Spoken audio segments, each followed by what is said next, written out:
Beloved family and friends, I might need to adjust the sound. Thank you. I noticed that the first two, the rows are empty. And one of the guests wisely pointed out that it's possible that people are afraid that they'll be called on. And it occurred to me that when honoring a teacher, there could in fact be people who are nervous about being called on. Beloved family and friends, we gather here today to celebrate the life and mark the passing of Anita Smith.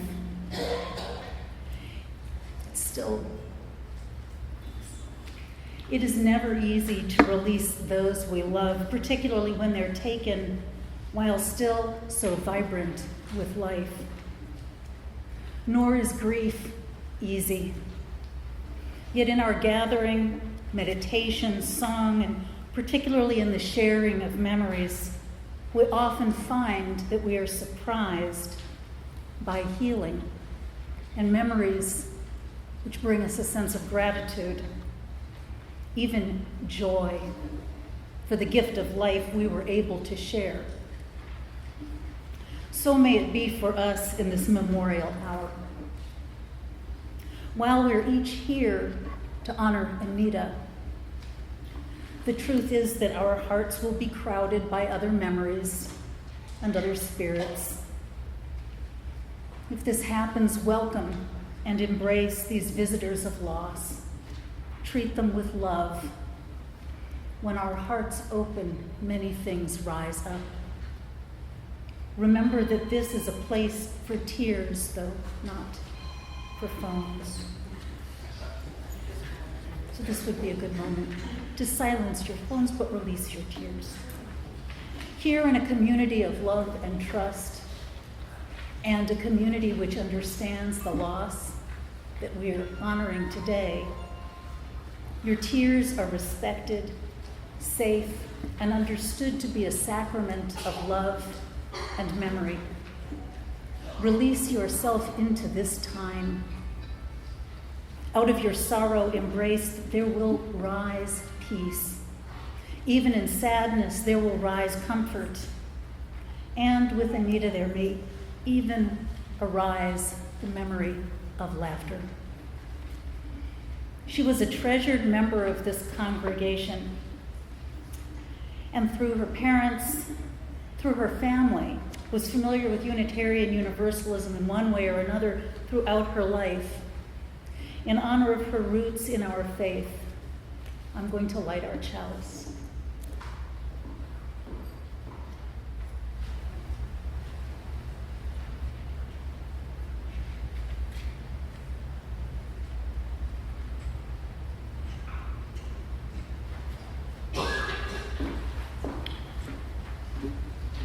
We light the chalice, which is the symbol of our living tradition, a sign of the tradition that is exemplified by people like Anita herself, individuals, unique souls, people with a spark to bring to the world that is irreplaceable. We call ourselves a living tradition because it is passed from person to person, generation to generation. And Anita was and is part of the radiance, the light of this tradition. I'm mindful that there are people here today from other religious traditions or from none. So I tell you, we share the light of this chalice as a beacon of welcome to all who enter this place. However you honor the sacred in life, however you treat all life with reverence and further the cause of love and justice in the world, you are welcome here. By this light, we acknowledge that there is a light kindled in every one of us, and a common light in our world, no matter the name by which it is called. We recognize that the light shines upon and out from us all.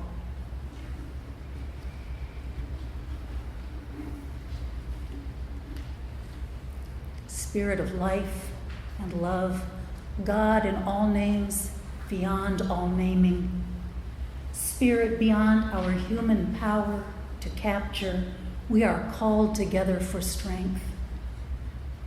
Strength that in our times of sorrow and need, we will feel the arms of love around us and the spirit of love within us. That no matter how deep our ache, we will find that inexhaustible source of healing available to every person. That no matter how deep the shadow, we will, even though we stumble, move toward the light. That however weak we may feel, we will remember to reach out to one another for companionship, solace, and strength, to our world for resilience and the reminder that life is a cycle, sweet and bitter, smooth and rough, timeless, timely, inconvenient. And to that indomitable spirit that lives in every living thing and survives all things, even death. By its power may we find healing. Let us join in a spirit of prayer. Great Spirit of life and love, God of all names and beyond, naming ground of being, creative force, all that is, we are born, live, and die in mystery. Help us to honor the memory of Anita Smith by living in fair light and goodness, by remembering her gifts, her particular spark, by keeping her close while at the same time letting her take her next journey.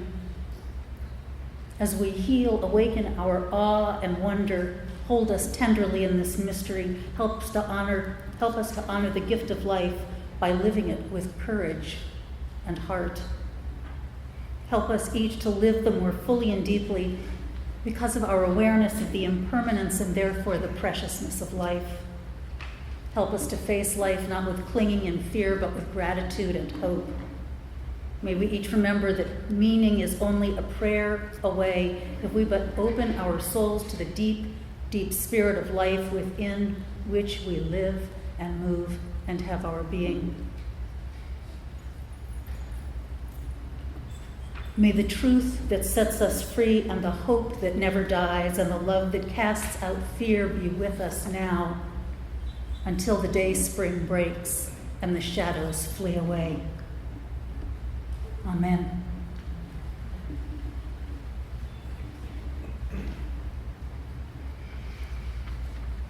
We've chosen a couple of readings to share with you that I think would capture some of Anita's spirit and certainly honor her. These are the words of Rabindranath Tagore, early 20th century poet, Hindu poet. Farewell, my friends. It was beautiful as long as it lasted, the journey of my life. I have no regrets whatsoever save the pain I'll leave behind. Those dear hearts who love and care and the strings pulling at the heart and soul. The strong arms that held me up when my own strength let me down. At every turning of my life, I came across good friends. Friends who stood by me, even when time raced me by. Farewell, farewell, my friends, I smile and bid you goodbye. Shed no tears, for I need them not. All I need is your smile. If you do feel sad, do think of me. For what I like is when you live in the hearts of those you love. When you live in the hearts of those you love. When you remember them, you never die. When they remember you, you live forever. And these are the words of John Burroughs. The laws of life and death are as they should be. And if death ends my consciousness, still death is good. I have had life on these terms, and somewhere, somehow, the course of nature is justified.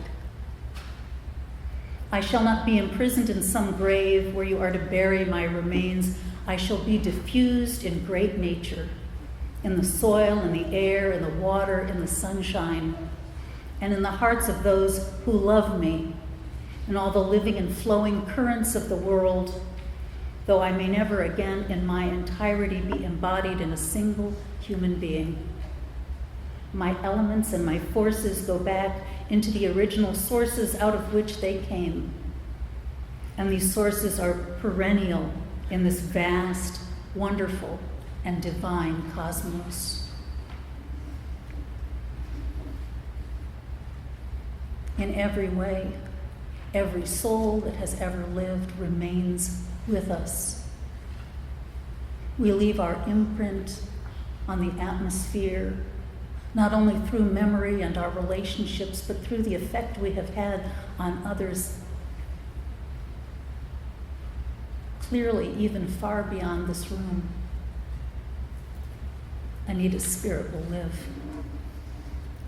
She was a woman of resilience, a woman who expressed her love for others, who always hoped for the best while being largely, though not consistently, realistic. She was a woman who looked for moments of happiness and whole stretches for the appreciation of life every day. In her honor, let us take time in a musical reflection to meditate upon this quality of resilience that she had in abundance, and each one of us has in some measure. This capacity to face joy and loss at the same time, the capacity to love life in the face of and sometimes because of its impermanence. This quality lives in us the way that birds, silent at night, begin to sing with the faintest and earliest rays of light in the morning. It lives in us the way that the early crocuses and daffodils live in the soil to emerge and gracefully announce the coming of spring. It lives in us the way that when we are feeling at our lowest ebb, a friend appears and their simple presence raises our hearts, imparting healing and relief. It lives in our hearts the way it lives throughout the world, that even in the bleakest of times, we can remember the good and the noble. We can remember the sweet, so that we remember the strength within millions of other souls who have endured places narrow and rough. And here, in remembering, that gathered chorus of voices singing, always guiding us toward healing and hope.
How can we keep from singing? I think that's a question that Anita could have answered. We cannot keep from singing. I was away this summer when I got the message that things weren't going well for Anita. I was in Wisconsin where the cell phone reception is dreadful. And I found a parking lot outside of a Culver's restaurant where I could consistently get between 2 and 3 bars, the best I could do. And I called Anita to check in with her. She was, it was no real surprise, talkative.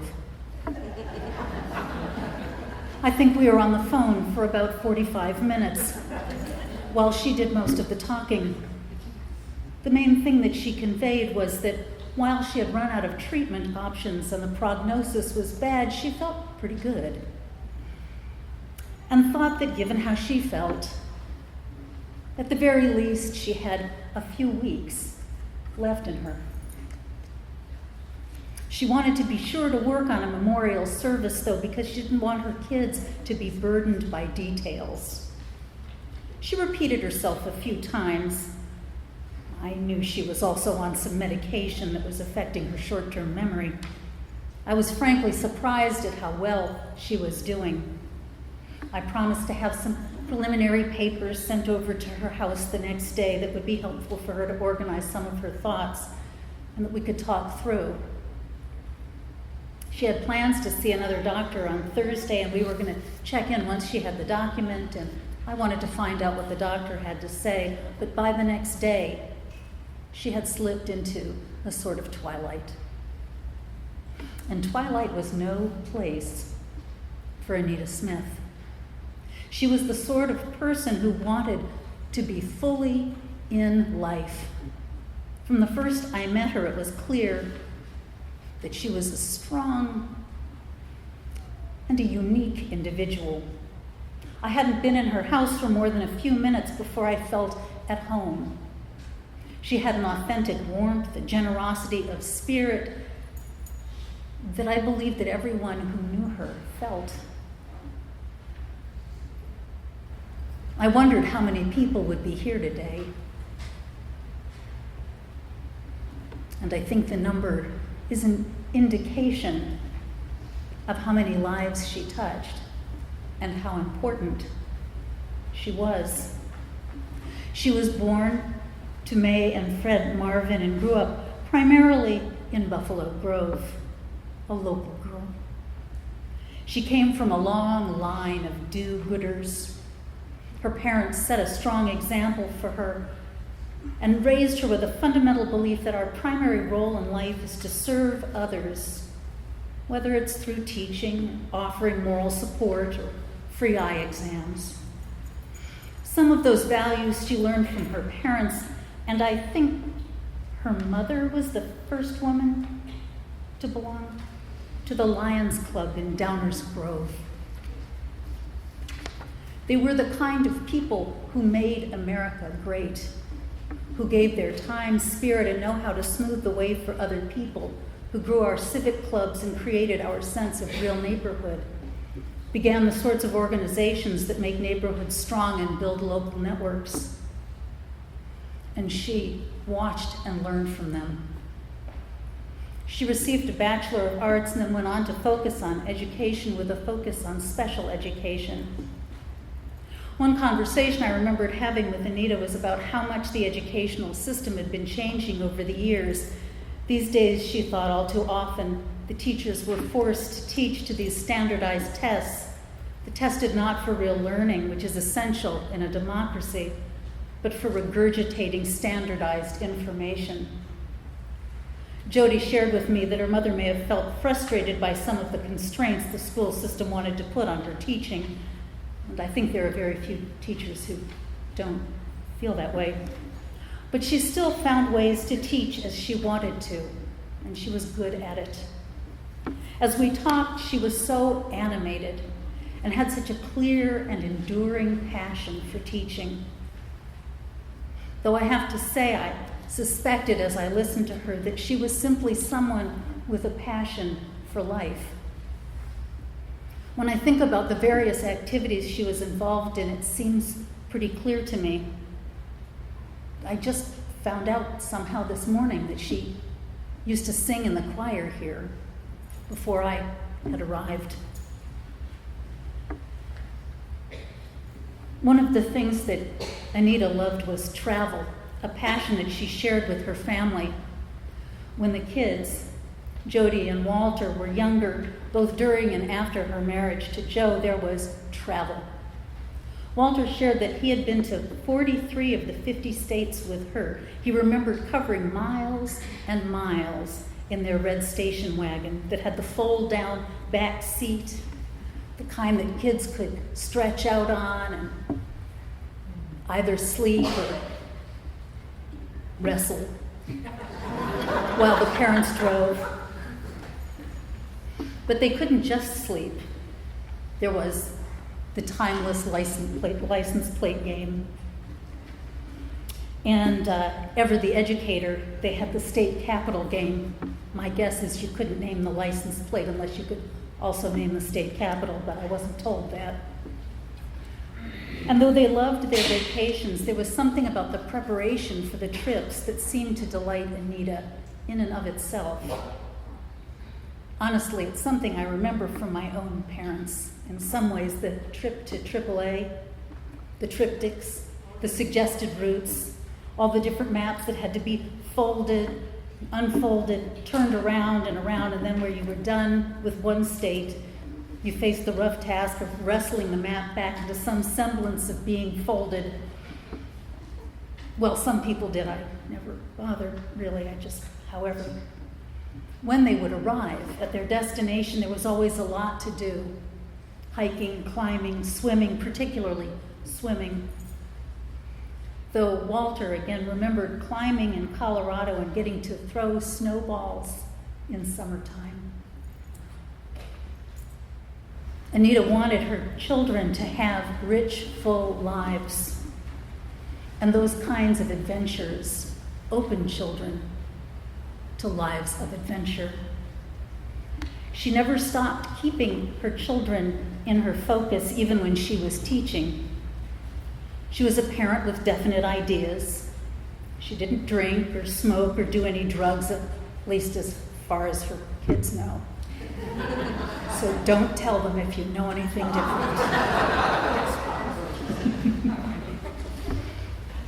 And she wanted her children to avoid these things.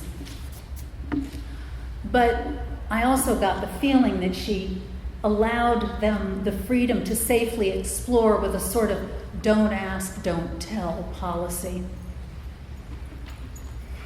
I think I saw some nodding. She was a supportive parent, and when she and Joe were divorced, they seemed to have made the happiness of their children the top priority. It was, it seemed, as amiable a divorce as a divorce could be. For her kids, more than anything, she wanted their happiness. Although, as she had grown up in a family with Unitarian roots, and she brought her children to our religious education program, she wanted each of them to have the freedom to ask their own questions and follow their own paths in their hearts and in their lives. It was vital to her that they feel a sense of freedom in their souls. After the kids were grown, she continued to love travel, and she took some pretty big trips. And apparently, while she traveled, she took a few pictures.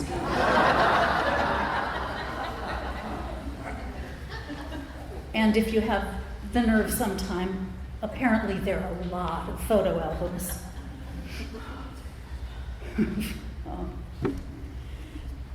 The thing is, just to take the pictures is one kind of passion, but the sort of person who can actually get them into a photo album is fairly remarkable.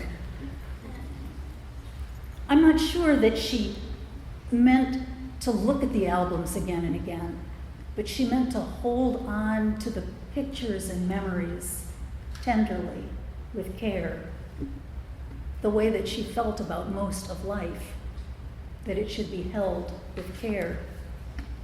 She valued her friendships and the company of others who like to explore and have fun and adventure, at least the kind of adventure that a retired school teacher can afford. She was active in the Palatine Women's Club, and I'm just almost curious how many people knew her from the Women's Club, or how many people knew her from the Red Hat societies. She belonged to two of them. Like, one red hat wasn't enough. One in her old stomping ground of Downers Grove and the other in South Barrington. The slogan of the Red Hatters is that they're dedicated to fun, friendship, freedom, fulfillment, and fitness. I'm sure that Anita's reduced mobility frustrated her at times, but she was a person who valued all of those things and had been quite active in her life. While I'm sure she was frustrated at times, other times she tolerated the discomfort. She gave her heart the pleasure of getting out to see her friends, even though it was sometimes a physical challenge. And I'm sure they were thrilled to see her. She loved to golf, and until her illness was generally pretty active. It must have been hard for her to go from being someone who could go running to becoming someone who largely sat.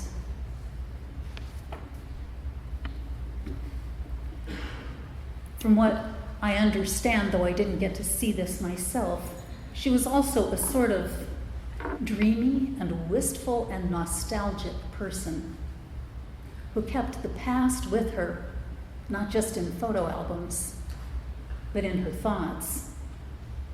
Along with those albums, she liked to share memories of the past, and for all her love of adventure, she really liked to stay put and keep her things, perhaps a lot of things, around her. She was a great ball of sentiment, the sort of person probably who liked country music not only for its melody and sound, but also because the lyrics can touch you straight through to the heart. She may also have loved it because she thought of herself at least just a bit as the queen of the road. She was the sort of sentimental person who liked to watch the Hallmark Channel because the stories are so often homey and sweet and end on a fairly happy note. And she wanted everyone to have mostly happy notes.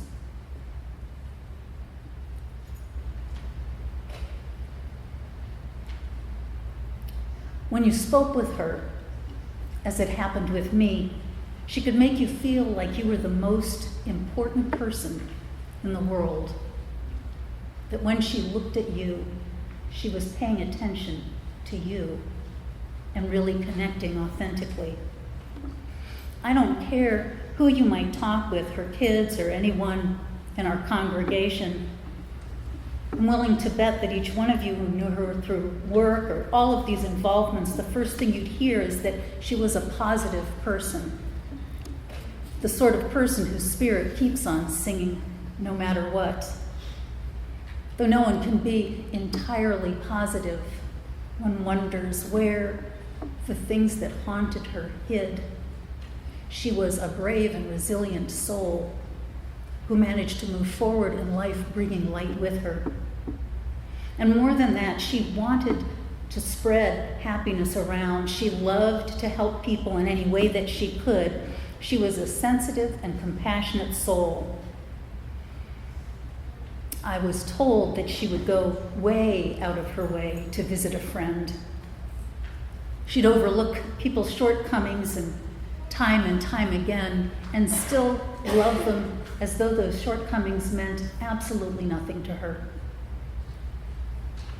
While she could be stubborn, or you might say firm in her convictions, she would go out of her way to still understand where you were coming from and to be there for you, no matter what. Both Jody and Walter spoke about how non-judgmental their mother was. Walter went on to tell me that over time she'd really helped him learn to be less and less judgmental, something that each of us struggles with. the little voice in our heads that goes, I agree, I disagree, that's right, that's wrong. Somehow, Anita had learned to silence that voice and come from her heart. Over time, the way that Walter described it, he came to realize that everyone just has a different story, a history, a perspective, and we can't tell it just by looking at them. We have to learn to understand. Anita was someone who cared deeply about the stories and lives of other people. She did go out of her way to help people, even when she wasn't feeling all that well. Instead of focusing on her simply physical health, I think she knew that if she could help someone else, it would help her spirit, which was more important to her. But she was generous to an extreme degree. Walter told me that his mother was the sort of person who, if she found Bill Gates' wallet, she'd get it back to him with all the money still in it. I believe that. She was a generous soul. She wanted to share that generosity generously, and because of that generous soul, her imprint has been deep and welcome in so many lives. And she will be remembered for this. It's her great gift to us, the example of a loving spirit. May we honor her memory by living in that same light of generosity, acceptance, and hope that was the hallmark of her faith and her purpose in life. In that way, she remains with us forever. I invite the members of the family to come forward and share.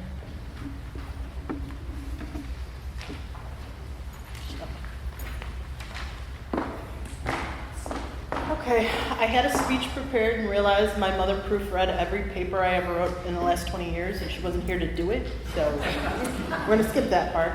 First off, Wally and I and the Marvins would love to thank everybody for coming. Every person in this room is a special memory to my mother and us, whether it's square dancing, whether it's red hat, whether it's family. Hillary was mentioning Mom and her maps and AAA. That was not as fun for Wally and I on the trips and preparing. Yeah, we'd spend hours at AAA getting the books. To this day, she's still giving me books. We were in Florida one time. We had the beautiful ocean on one side of the car, and she's sitting there looking at her map. And we're like, Mom, you're missing the ocean. She's like, I need to know where I am. You know exactly where you are. She was the most passionate person I've ever seen when it came to something she believed in. Didn't matter if you told her 20 times a day it was wrong, she dug her heels in and that was it. And Wally and I are doing as well as we are right now because of my mother. She taught us always to worry about other people. I remember we used to go to my dad's best friend's house, or condo in Cocoa Beach. And we'd be swimming, and we were all excited. We were kids doing cannonballs off the diving board, and she'd be like, hey, stop that. Somebody somewhere might be sleeping. Mom, it's 2 o'clock in the afternoon. Nobody's here. You might wake somebody up, and it's rude. And I thought she was crazy until about 10 years ago, and I realized that was polite, especially with all the kids doing cannonballs waking me up now. We were talking... She used to do the craziest things. I know this is supposed to be a horrible occasion, and it will hit me, I'm sure. Every time I'm really upset, I think of some insane thing my mom did, and I can't be upset for the moment. When we were going to Lauren's the night before her rehearsal dinner, I told her to come downstairs. I got the car all packed up. We were going to spend the night down there so she could visit everybody. And I come downstairs, told her I was going to jump in the shower, just sit in the chair, I'll be out. I come out. Needed nowhere to be found. She's in a walker, she can't walk, she's having all kinds of problems. She's nowhere in my house. And I'm like freaking out because I can't see my mother. She's outside helping the neighbor move chairs. I'm like, what are you doing? Well, he needed to borrow some chairs. Great. And that's just how she was. I mean, she would drive 6 hours out of her way to, have dinner with somebody just so they were feeling better about themselves. She would, like the week before she passed away, she's sending us text messages saying how proud she is of Wally and I, how great we turned out, anything she could do for us. She was so sorry she couldn't stick around. I'm not sure I would have the strength to do that. My mom didn't even give it a thought. The week she passed away, for somebody's birthday came up, she was a day late, was sending out the card, and she was upset just because she couldn't get it there on time. And I said, Mom, you're sick. People will understand. She's like, I don't care. It should have been out already. And that's just how she was. So we will miss her, but I am so happy I got to spend as much time with her as I did. So.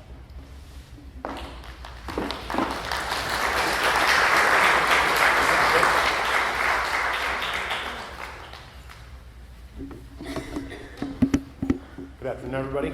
I'd like to reiterate, we're thankful to have everybody out, and it's amazing that you could all make it out.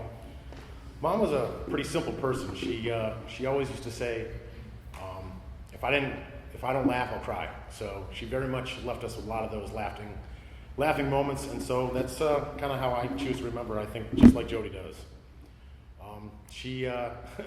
There's 3 traits about Anita that really kind of stuck out to me. First was her perseverance. She wanted to do something, she was going to do it. I mean, that's just as simple as that. She wanted to take a picture at the Marvin's family Thanksgiving. Didn't matter if people were getting ready to eat. Didn't matter if food was getting cold. She was going to have 15 pictures, so you guys could look back at them 10 years from now. She wanted to go to a Red Hats meeting or a square dance in 102 or 15 degree below weather. She'd go. It didn't matter to her. I got a call about 3 weeks before she passed from the cancer center, and they were telling us, kind of what was going on with her treatment. And they said, we're sorry, there's nothing really else we can do at this point in time. And I kind of sat there in stunned silence, and without missing a beat, she turned to the doctor and she said, "Can I still go swimming?" And I was like, "You're kidding me, right? This lady just told you have 3 weeks to live, and you're over here worried about swimming." So she was just like that. She just wanted to do something. That's what she was going to do. She was pretty much fearless, too. It was kind of amazing to me how, she didn't mind going up to people and talking to them. It didn't matter if she knew them or not. And the story that really stuck out to me on that one was I was living in Buenos Aires for about 6 months, and she'd come down to visit. And she brought English muffins because she couldn't go anywhere without English muffins. And she needed to have them toasted, and I didn't have a toaster. So she said, "Where can I get a toaster?" And I said, "Well, Ma, I don't think I've made one meal since I've been here. Food's cheap. I just eat out all the time." She said, "Well, I got to get a toaster." And I said, "All right." So I left to go someplace, and she came out on the street with me, and she just started walking up to people out on the streets in Argentina, asking them, "Where can I get a toaster?" in English. And everyone's like, "I don't have any idea what you're saying, lady." And she just walked up to the next person, "Toaster? Toaster? Where do I get a toaster?" So, needless to say, Anita was definitely one who just didn't mind doing what she had to do until she found what she was looking for. But, last thing for me was really the fact that she was just such a good person. I think everybody here knows exactly what I'm talking about, whether it be getting a card for Thanksgiving or being at a meeting with her for a women's club, or just the nature of, she just really lived by the golden rule. She really treated people like she wanted to be treated, and in most cases better than anyone treats anybody. So it was kind of amazing to see the way that she interacted with individuals and how she spent her life just giving to others, whether it be, the different organizations she was part of, or, whether it be teaching, or just myself and Jody and how we spent our time. So I will very much miss her, but anytime I get sad, I just kind of think about all the things that she taught me, and inevitably I'll think of something that was pretty darn funny that sometimes I can repeat and sometimes I can't. So we appreciate you coming out. Thank you.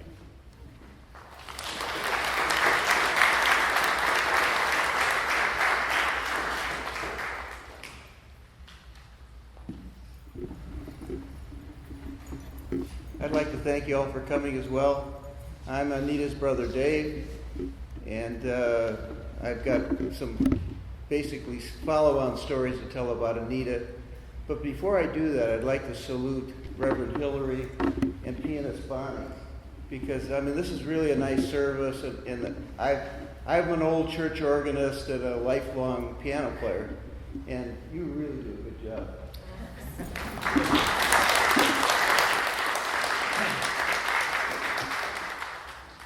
want to talk about three things. I want to talk about photography.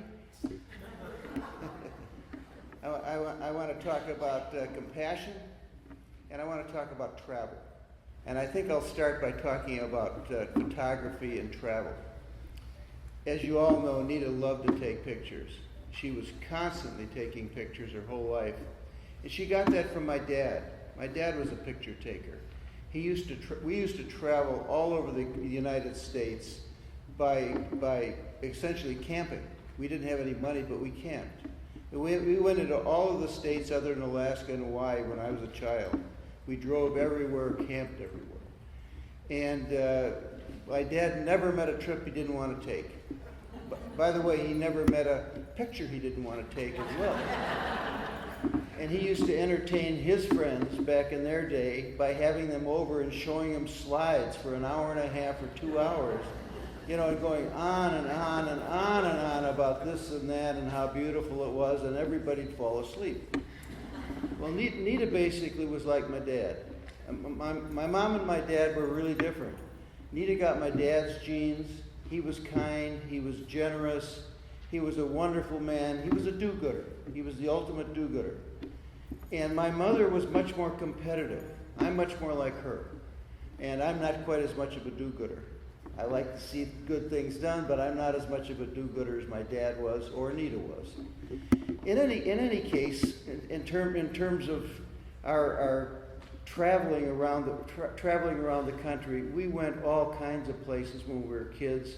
But when she became an adult, she basically still had that travel lust, and she constantly went places. She went to Europe at least 4 or 5 times. She went to Australia twice. She was all over the world. She constantly traveled. And it was great. In terms of the photography, it drove me absolutely crazy. I couldn't stand it watching my dad's travel pictures, and I'd been on the trip.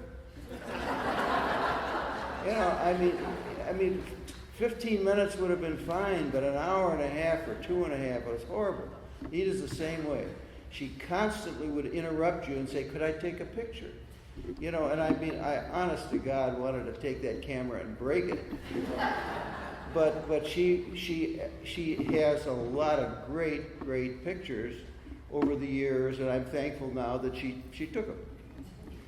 Finally, in terms of compassion, I want to tell you about my dad dying. My dad died about 20 years ago. In the last 6 weeks, he was in a coma, and Nita was constantly with him, holding his hand, taking cold compresses and putting it on his face, even though I don't know whether he could hear her or not, feel her or not, but she really did an incredible job in the last 6 weeks of my dad's life. After my dad died, my mother had about another 17 years of life ahead of her. And Nita absolutely dedicated herself to making sure that somebody was taking care of my mom. She was her companion, she was her daughter, but she did things. And when my mom finally needed live-in help, which Sylvia gave her for about 4 or 5 years, Nita would relieve Sylvia on the weekends. She'd come on Saturday morning and stay till Monday morning when Sylvia would come back. It was just wonderful. I mean, and you can imagine, because we live in Delaware, so we're not around to do anything for my mom or my dad. And there was Nita taking the whole burden on her. And she was just really wonderful. She had a very small window of about 1.5 years after my mom died where she could do the things she wanted to do, where she could travel, where she could do things without worrying about my mom. And then she came down with cancer. So basically she had about 1.5 years. It was all she had of her life to really have something to herself. And honest to God, she was a wonderful sister. She was a great lady. She was very compassionate. She was very loving. And I say, God bless you, Anita. Rest in peace.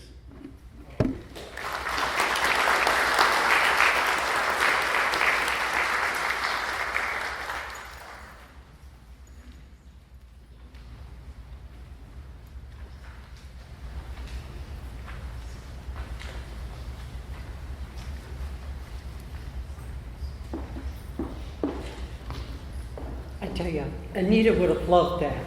She embraced technology, so I'm sure she won't mind that my remembrance is on my iPad. I do have pictures too, if you want to see them afterwards. I have the distinct pleasure of representing the Palatine Women's Club today, of which we have a couple of rows full here. When President Diane called me because she was going to be out of town, I said yes, absolutely yes. When I think of Anita, one word comes to mind, and that's love. She loved her family, her mother, her daughter, her son, her brother, their wives, and she loved life. And she loved us all because we're here today because of that. And we have many things in common.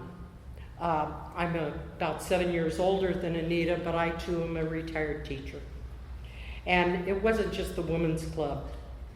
Out of the love she shared herself with so many, her community, there were fun times, food times, movie times, helping times, St. Joseph's Home and bingo and walkathons. And we had just gone to a movie, and we're out to eat dinner in Arlington Heights when she got the call from the doctor that said what they had found in her boxes. But Anita was a teacher. She loved learning, and most of all, she loved sharing her knowledge, her enthusiasm. She loved getting to know about the world through her ESL students and through the lifelong learning classes that we took at Harper. She loved travel. She got to visit old friends and find new adventures, and of course, new sights and faces for her camera. We were all subject of Anita's lens. Never one to dwell on the past, she embraced technology and gave her a window to the world where we could communicate when we all couldn't get together in person. Thursday, a few weeks ago, the Palatine Women's Club golfers were remembering with smiles her love of the game. And Anita, we all said, Anita should have been there because we were having so much fun golfing in the rain at Rob Roy Country Club. We said, oh, we'll just call it Scotland. And away we went in the rain.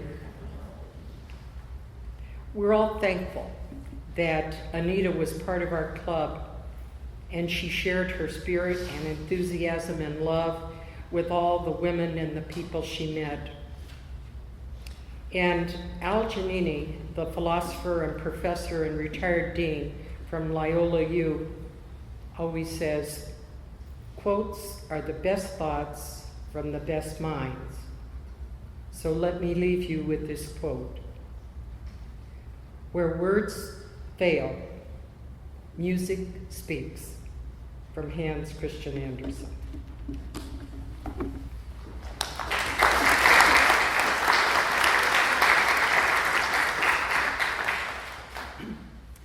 I'm sure that there are hundreds of stories in this room that you could share about Anita, and I'm going to ask you to share those over coffee, share them by writing them in cards and sending them to her kids. If we take the time to share every story, well, it would be here a very long time. I will say that the mention of her love of technology reminded me that the first time I visited her, did she have an iPhone? Yeah, okay, and I subscribed to this message called Upworthy that sends you these little videos every day that are sometimes challenging, sometimes uplifting. And she was fascinated by it. I remember she said, how do I do that? We sat together and I set up her iPhone so she could, apparently just grab anybody and do something technological. Who knew? She was obviously a person of great passion and spirit. Somebody that can be remembered with some sadness because she left at what I would consider a pretty young age, but also with an enormous amount of humor because she contained within herself some interesting quirks, characteristics, contradictions, and a spirit of love that can't help but flow over and delight us when we remember it. If every person on this earth lived a life with that much love, it would transform our world.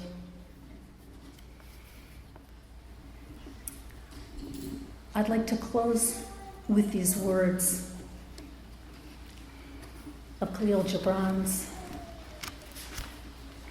words that I think express my hope for Anita to find comfort and peace. I have passed a mountain peak, and my soul is soaring in the firmament of complete and unbound freedom. I am far, far away, my companions, and the clouds are hiding the hills from my eyes. The valleys are becoming flooded with an ocean of silence, and the hands of oblivion are engulfing the roads and houses. The prairies and fields are disappearing behind a white specter that looks like the spring cloud, yellow as the candlelight and red as the twilight. The songs of the waves and the humans of the streams are scattered, and the voices of the throngs reduced to silence, and I can hear naught but the music of eternity, in exact harmony with the Spirit's desires. I am cloaked in full whiteness. I am in comfort. I am in peace.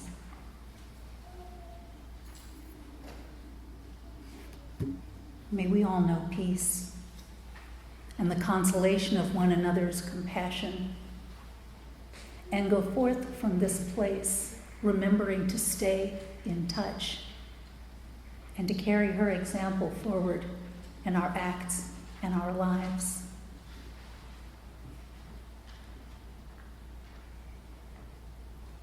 In honor of a great spirit, I say, Amen.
Find out where to meet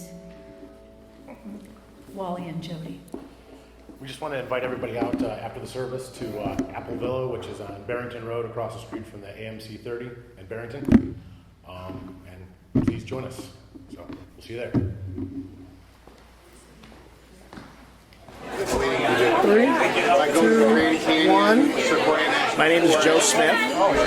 I'm Jody and Walter's father, and I would like to thank them for a wonderful presentation on their mother's celebration of life. She has always been very proud of them, as I am, and I know as she rests in peace, they will remain in her heart and she will remain in theirs. That's it. Thank you very much. Thank you. In 3, 2, 1. Hi, I'm Meredith Giesler, and I want to tell you what a fun time I had knowing Anita. She was one of the best. And we connected at the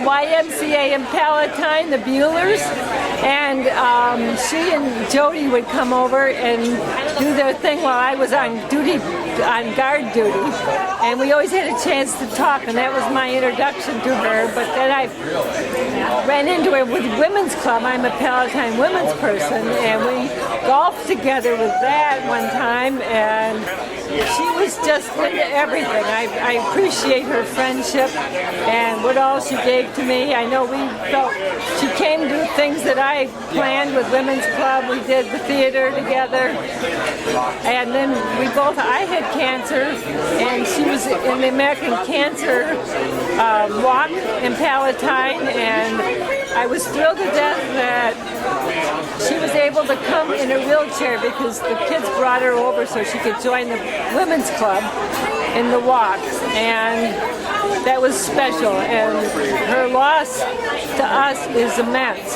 We don't have her to take pictures anymore, and God bless you all.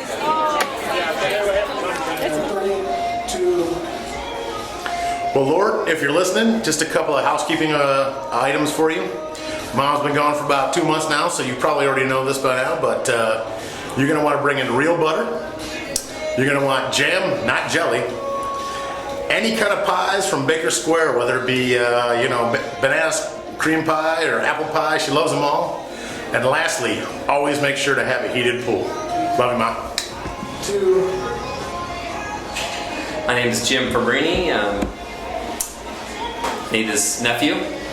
And I have a distinction that probably not a lot of people have, in that my aunt, at one point in her life, was my teacher. So the story goes like this.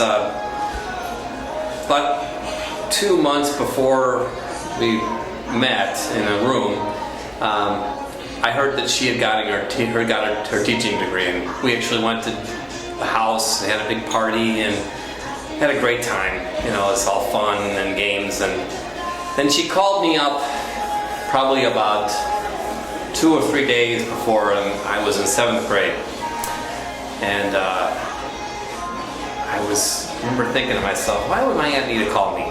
But she wanted to talk to me, so she calls me on the phone and she says, guess what? I'm going to be your teacher for a day. I'm a substitute teacher right now. I'm going to come out there and I'm going to teach for you. And I was mortified. I couldn't think of myself what I was going to do when I got into this classroom, with my aunt teaching me. I was, a kid, and I just didn't know what I was going to do. So I was nervous, and of course she was fine, no problem at all. But we got into class, and she took roll call, and I was stuck to my seat, not saying a word, and I remember she then said something to me that forever changed our relationship, and that was, get out your homework. And I wasn't prepared for that. Didn't have my homework ready. So we got through the class, everything went fine. She didn't beat me on knuckles or anything like that. Everything was good, no big deal. But then every time she came into the store and saw me, I always thought she was asking me, if I had my homework done. If I knew she was coming into the store, I was always prepared for that moment. For any reason, she might say, is your homework done? So, and the other thing that I want to say is that I really had a great chance to talk and be with Anita when when she was near the end of her life. And I remember saying to her, Anita, you're going to go to a great place. And she said, I hope so. And I'm certain that she's there.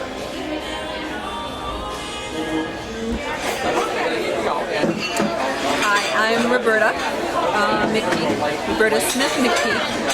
And Anita and I were sisters-in-law, and through time and circumstances, that formal sister-in-law was no more. However, Anita a few years ago gave me this plaque, Sisters by Marriage, Friends for Life. And that's how we felt about each other. We were sisters, no matter what, whether we were married, still married to brothers or not. And my favorite memories of Anita were in Door County. We used to go to Door County together and just shop and talk and look for bakeries. We would grieve when a bakery closed and rejoice when we found a new bakery in Door County. We just had a lot of fun, and I'm really going to miss her. I'm going to miss her calling me, and when I pick up the phone, her first words would always be, "Hello, Roberta Jean," and I'd respond, "Hello, Anita Mae," and I'm going to miss hearing her. I love you, Anita. Bye. Thank you. Thank you. I'm Judy Cole. I am Laura's mother, and Anita is her mother-in-law. And I met Anita 6 years ago when she came for the wedding tea. And she acted as if she'd known us all of her life. She took pictures outside for her mother and at the tea so that the kids would know and her mother would know what went on that day. Anita never forgot a birthday. She never forgot Thanksgiving. She never forgot Christmas. She called once a month for a chat, and she's treated my daughter with nothing but love and respect. She became a dear friend in a very short time, and we will miss her. No, you too. I'll cut them out later. And that's all I have to say. I'm glad she passed through my life, even though it was not for a long time. It was a wonderful pleasure to know her.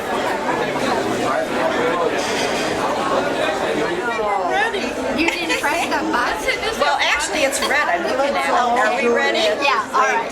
One Hi, ready. I thought we were going to do. All right, Anita.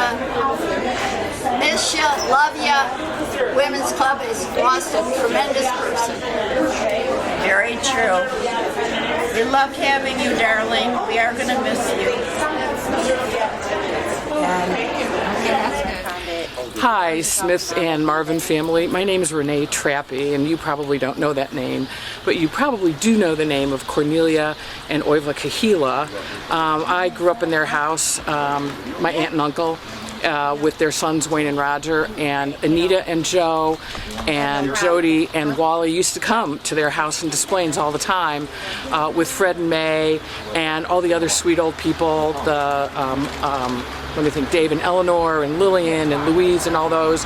And I have to tell you that our secret name for them all was the Wax Museum. If you remember who these people are, you'll remember that. But I reconnected with Anita later in life over genealogy. And in fact, Fayeanne Austin and I were with her about 2 weeks before she passed. And she was so full of life, and she was having so much fun.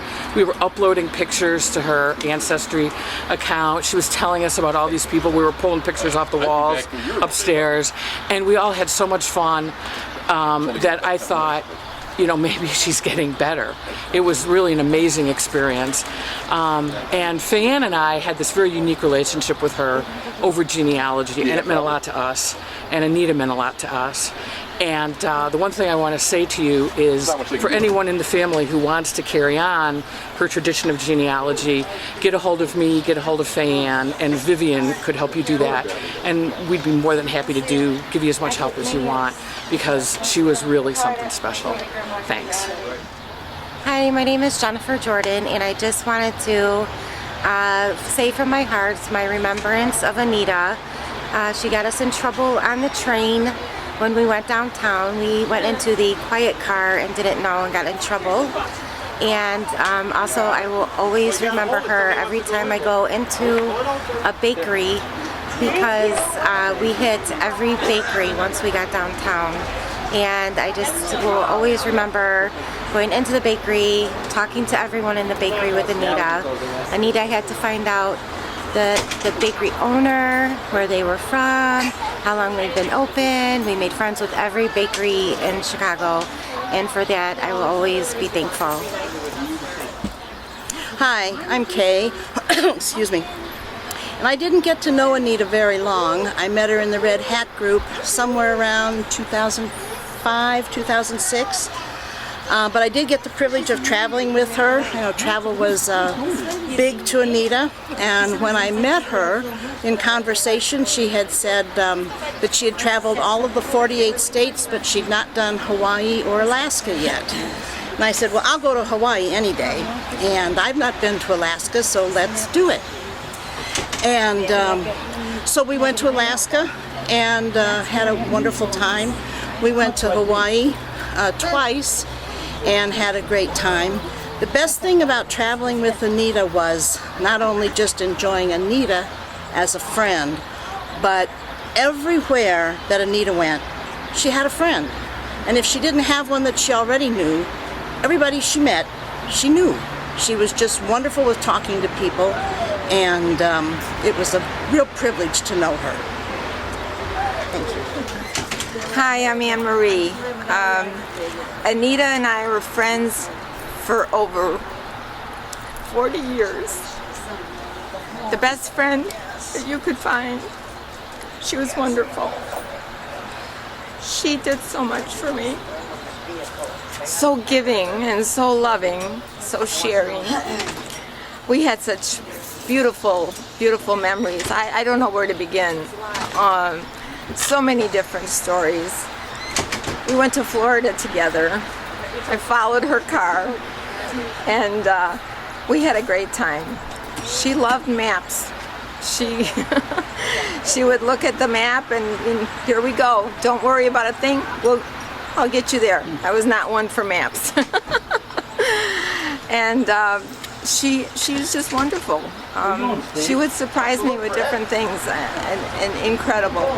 And the one story that really I'll never forget, I was really, really sick. And she happened to call me as she was out and about. And I told her, you know, that I was really having a lot of trouble breathing.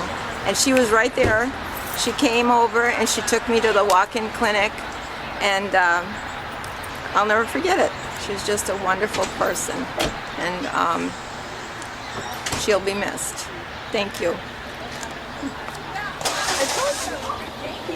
Yes, this is Jim and Ray, Anita's in-laws. And I think the thing I admired most about Anita was that I've never heard her say an unkind thing about any person ever.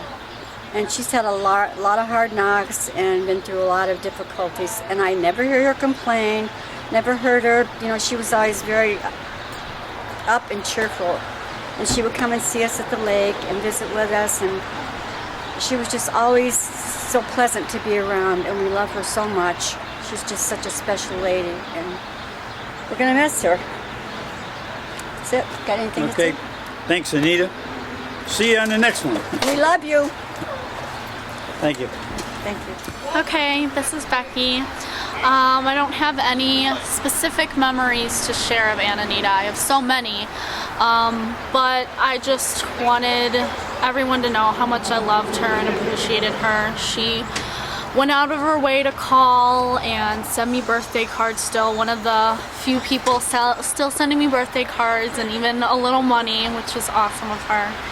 And she's just going to be so missed. I see so many things on a weekly basis that remind me of her, and that's an awesome impression that she left on me. So much love to the family and to her. Okay. Anita, God be with you. We're all so blessed that you came our way. Love you, Kathy and family. Okay?